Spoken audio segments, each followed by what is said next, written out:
Kreativität, Selbstreflexion und ein aktives, bewusstes Mitwirken. Das ist der nächste Schritt in eine heilmeditative, liebevolle Lebenshaltung. Heute lade ich dich ein, um einen praktischen Übungsteil mit mir zu durchlaufen. Wir werden deshalb das Video auch in 2 Teile aufteilen. So kannst du nach dem ersten Teil entscheiden, ob du mitgehst in die praktische Übung hinein oder ob du an diesem Punkt das Video stoppst, um dir dann einen anderen Zeitpunkt auszusuchen und den praktischen Übungsteil dir dann vornimmst. Das Lösen aus längst vergangenen Zeiten, die mit alten Prägungen, alten Bindungen, mit alten Vorstellungen und mit einengenden, eingrenzenden Anhänglichkeiten und Abhängigkeiten zu tun haben, ist am einfachsten zu durchlaufen, indem du eine liebevolle, heilmeditative Lebenshaltung einnimmst. Diese Lebenshaltung ermöglicht dir, abschiedlich zu leben. Abschiedlich aus den Aspekten, die dich heute so beeinflussen, dass sie dich von deiner wahren Lebensaufgabe, von deiner ursprünglichen Kraft und von dem Wesen, das du ursprünglich bist, auch abhält. Da bekommen wir Besuch. Mein Hund wechselt gerade seinen Platz. Ja, wir lassen es einfach zu. Es ist kein Störfaktor, draußen Tiere und auch die Natur helfen uns immer mit. Sie unterstützen uns durch ihre Anwesenheit. Und es ist sehr schön, dass mein Hund dabei ist, denn ich weiß, welche wunderbare Kraft er hat, die er immer mit den Menschen und auch mit anderen Tieren sehr intensiv teilt. Ja, eine liebevolle, abschiedliche Lebenshaltung, die sich heilmeditativ zeigt, beinhaltet den Hauptaspekt, dass du die kämpferische, kriegerische Kraft in dir in den Frieden verwandelst. Das heißt, dich nicht mehr auflehnst, sondern annimmst und dadurch die Möglichkeit erhältst, dich aus diesen Kriegsfeldern zu befreien. Das sind Worte, die sich zunächst einmal einfach anhören, aber es geht nicht um leere Worthülsen, sondern es geht darum, den Inhalt dieser Worte in dir und durch dich zu erfahren und zu leben. Alles, was ich hier in Band 1 zusammengefasst habe, bin ich mehrfach selbst durchlaufen und ich habe alles in Gruppenarbeiten erlebt, durchlaufen und auch die Erfahrung mit den anderen geteilt und auch die Erfahrung der anderen mit in mein Erfahrungsspektrum hineingenommen. Also es ist sehr wohl Wissen und Erfahrung zusammengebracht in diesen Worten. Und ich kann dich nur ermuntern, und ermutigen, dich auf diese Erfahrungen einzulassen, denn es sind Wege in die Heilung, Möglichkeiten in die Heilung, die von anderen und auch von mir durchlaufen sind. Also ausprobiert und als gut empfunden und als erfolgreich empfunden und auch als Heilung vollendet. Jeder wählt heute, wir haben ein breites Spektrum an Möglichkeiten zur Verfügung. Für mich ist es an dieser Stelle einfach nur noch mal sehr wichtig, dir mitzugeben, dass es sich hier weder um eine Methode noch um eine Beratungsform handelt, sondern lediglich darum, Impulse zu setzen und die Möglichkeit einer Begleitung zu eröffnen für eine Seele, die beginnt zu erwachen, aufzuwachen und zu sehen, in welchen Feldern sich der Körper durch Ego und Verstand ausgebreitet hat und an welchen Endpunkten er steht und durch die Kraft der Seele, durch das Fundament der Seele eine wunderbare Möglichkeit erhält, aus diesen Feldern herauszutreten und durch die Kraft der Seele das Leben so zu befrieden, dass es möglich wird, in einem neuen Miteinander zu leben, zu wirken, zu gestalten, das für alles heilsam ist, weil es wieder den natürlichen und ursprünglichen Lebensgesetzen unterliegt. Ich ermutige dich, einfach mitzumachen und es auszuprobieren, in deinem Leben zu sehen, was geschieht, wenn die Worte nicht über den Verstand aufgenommen werden, sondern hineinsinken dürfen in das innere Licht, das heißt in deine Herzenskraft. Und durch diese Verinnerlichungen niemals wieder in Vergessenheit geraten, sondern die Worte werden in dem Moment auftauchen, damit du in deinem Leben erkennen kannst, aha, so ist die Auswirkung, so gestaltet sich das. Hier kann ich die Bindung erkennen, dort kann ich erkennen, dass ich einem uralten Muster heute immer noch folge. Und dann kannst du erkennen, wann dieses Muster gelegt worden ist. Und du, Seele, entscheidest, ob du dieses Muster, diese Verhaftung, diese Anhänglichkeit oder auch diese Abhängigkeit, die dein Ego entwickelt hat, während du in einem Tiefschlaf warst, ob das deinem Lebensplan entspricht und ob du das künftig in deinem Leben weitertragen möchtest oder ob du einfach sagst, ich bin bereit, die Lösung geschehen zu lassen und über die Gnade der Erlösung herauszutreten, damit der ursprüngliche Lebensweg, den die Seele sich ausgewählt hat, jetzt in meinem Leben sichtbar wird und auch von mir, Seele, gelebt werden kann.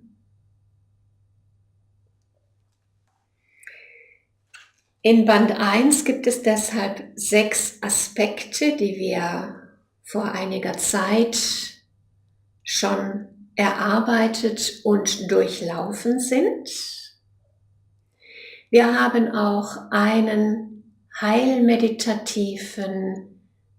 heilmeditative Einstimmung gefunden, die den Körper, den Verstand und das Ego darauf vorbereiten, die Worte einfach hineinsinken zu lassen in das innere Licht, um über diese heilmeditative Einstimmung die Möglichkeit zu erschaffen, den ersten Aspekt aufzunehmen. Es ist wichtig, alle Aspekte zu durchlaufen, und in deiner Kreativität kannst du dir aus dem Arbeitsbuch im hinteren Teil die Arbeitsvorlagen erstellen, indem du die Aspekte herauskopierst, herausschneidest oder selbst nochmal abschreibst. Du kannst auch eine kleine Gruppenarbeit damit machen, wenn du in diesen Bereichen tätig bist oder wenn du Meditationsabende gestaltest, kannst du immer mal wieder einen Aspekt auch in den Meditationsabend einfließen lassen. Das heißt, deiner Kreativität sind mit diesen Möglichkeiten keine Grenzen mehr gesetzt. Du kannst alles nutzen. In unserem Shop findest du Band 1 schon als Schwarz-Weiß-Ausgabe für 9,90 €. Also es ist auf jeden Fall eine gute Investition, dir diese wertvollen Aspekte, die schon erfahren sind, vorzunehmen. Einen Aspekt nehme ich heute mit rein, denn ich möchte dich ja zu dieser Übung einladen. Aber es ist sehr wichtig, dich mit allen Aspekten zu beschäftigen, denn sie gehören zum Fundament der Seele. Auf diesen Aspekten kann die Seele die Möglichkeit eröffnen, durch die Verbundenheit zur ewigen Liebe diesen Fluss zu aktivieren, der liebevoll, heilmeditativ und abschiedlich dich herausspült aus diesen alten Prägungen, Mustern, aus diesen alten Spuren, die teilweise nur aus dem heutigen Leben sind. Oft sind es natürlich auch sehr alte Spuren aus längst vergangenen Zeiten. Ich habe in Band 1 ein wunderbares Bild eingefügt. Ich versuche mal, ob das möglich ist, das über die Kamera hier kurz aufzunehmen. Du siehst, es sieht aus wie ein Planet, es ist aber eigentlich eine Salzkristalllampe. Und es hat mich erinnert an den Marsplaneten, an die marsianische Kraft, die wir in uns tragen. Das heißt, an die kriegerische Kraft, an die Auseinandersetzung. Und in der heutigen Zeit gibt es ja eine Vielfalt an Formen, sich auseinanderzusetzen. Diese marsianische Kraft hat sich so eingeschliffen in unsere Wesen, dass wir damit noch 500 oder 5000 Jahre kämpfen können. Ja, wir sind da sehr erprobt auf diesem marsianischen Feld. Aber es wird uns einfach nicht weiterführen. Wenn wir uns Sätze oder Worte oder auch alte Filme aus diesen alten Zeiten, die 500 oder 1000 Jahre oder 2000 Jahre alt sind, wenn wir die uns anschauen, dann können wir dort manchmal Sätze entdecken, wo wir sagen, mein Gott, das ist ja damals schon so gewesen wie heute. Haben wir uns denn keinen Millimeter vorwärts bewegt? Und genauso ist es, solange wir uns in der marsianischen, kriegerischen Auseinandersetzung befinden, sind wir nicht in der Lage, in die bedingungslose Liebe überzuwechseln. Das heißt, in die Liebe, die uns ja auch schon durch den Christus in uns Ja, der Same ist durch den Christus in uns gelegt worden. Und wenn wir da nochmal reinfühlen in diese Zeit, als Christus vor über 2017 Jahren auf dieser Erde war, dann hat er uns vorbildlich gezeigt und mitgegeben, dass es nicht um weitere Auseinandersetzungen geht, sondern dass es darum geht, in Liebe diese martianische kriegerische Kraft in uns zu lösen. Denn die Rückseite dieser martianischen Kraft ist vollkommener Frieden. Und ich muss zunächst dieses Feld in mir selbst herstellen, bevor ich wirklich erfahre, was es bedeutet, ein friedvolles Wesen zu sein, durch das sich die Liebe verbreiten kann. Und es geht immer um die bedingungslose Liebe und nicht um die bedingende zwischenmenschliche Liebe. Gut, dann wollen wir den nächsten Schritt gehen. Also wenn du möchtest, kannst du das Video hier stoppen. Wir ziehen einfach für einen Moment das Outro hierher an diese Stelle.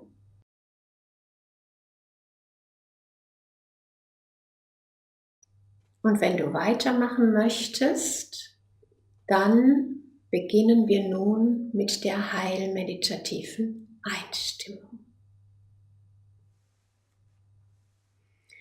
Suche dir für die Reflexion immer einen angenehmen Platz, dort, wo du dich entspannen kannst. Sorge gut für dein Wohl, für bequeme Kleidung, eine Decke, ein Kissen, ein Glas Wasser. Entspanne dich und löse zunächst einmal Verkrampfungen auf. In deinen Füßen, in den Waden, in den Oberschenkeln. Lass den Bauch ganz weich werden, indem du leicht und weich hineinatmest. Beim Ausatmen löse immer ein Stück mehr Anspannung auf. Löse bewusst die Schultern, den Nacken, den Rücken. Entspanne die Arme, die Hände, die Finger. Öffne die Handflächen, wie um alles Gute zu empfangen.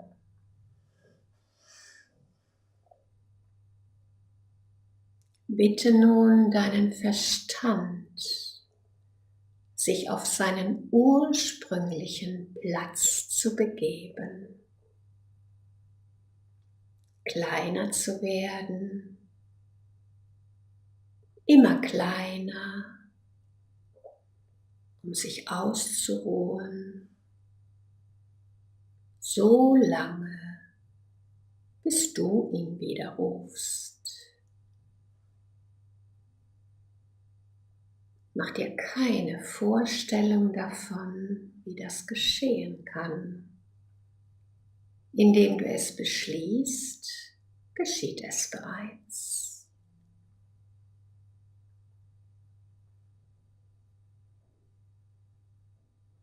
Das Gleiche wiederhole mit deinem Ego. Auch dein Ego darf kleiner und kleiner werden, so lange, bis es dich nicht mehr stören, fragen oder beeinflussen kann.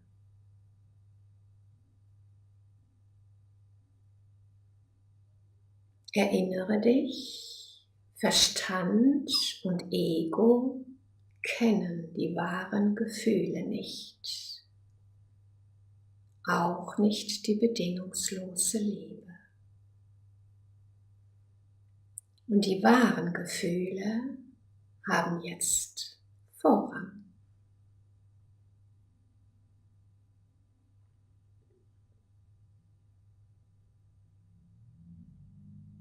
Sinke immer ein Stück tiefer in dich selbst hinein, bis du dich ganz für das liebende Herz öffnen kannst.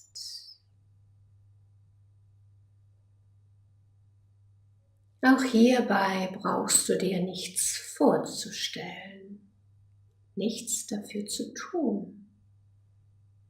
Es wird einfach geschehen.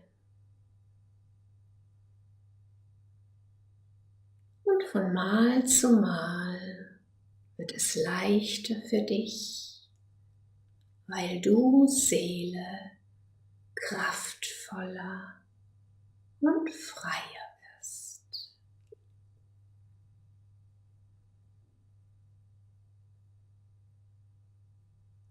Und nun setze dich entschlossen auf deinen Herzensthron.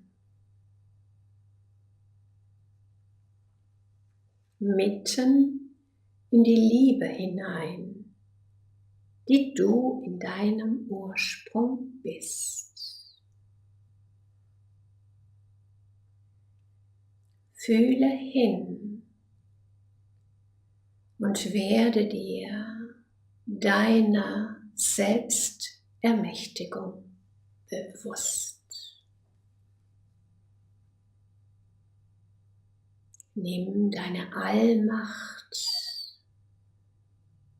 deine klare Absicht, deine momentane Präsenz wahr.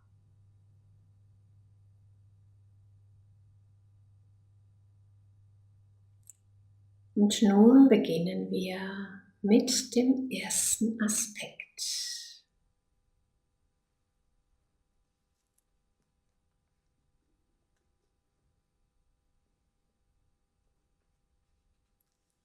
Lasse alle Erfahrungen und Prägungen auftauchen, die durch dein familiäres Umfeld, wie Eltern, Geschwister, Großeltern, Verwandte, Freunde und Bekannte der Familie entstanden sind.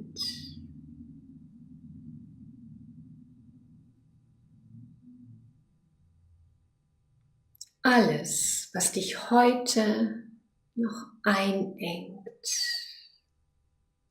und begrenzt, was dich klein hält und festhält,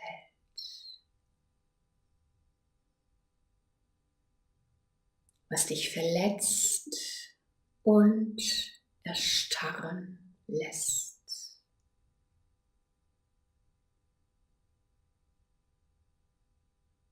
Alles darf auftauchen, was deine Entwicklung heute noch beeinflusst oder verhindert.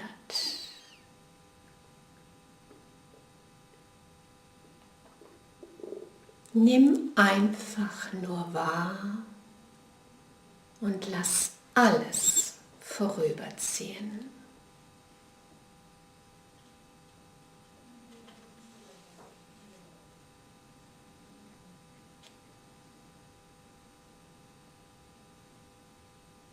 Alles darf sich zeigen und in Liebe gehen. Es wird leicht und einfach, wenn du geschehen lassen kannst.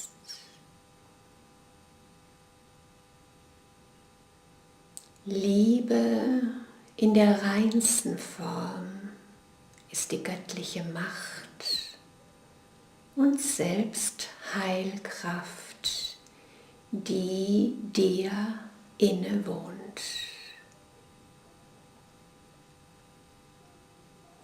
Nutze sie jetzt, um dich und somit auch andere zu befreien und die alten und uralten energiebindenden Fäden zu lösen.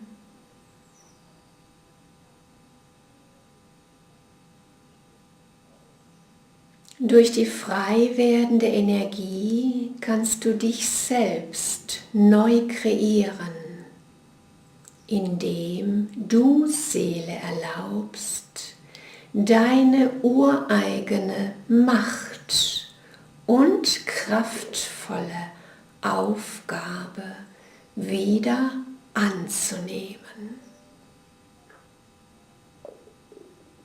Du bist fähig, ein Leben in Liebe, im losgelösten Miteinander, im Frieden und in Freiheit vorzubereiten.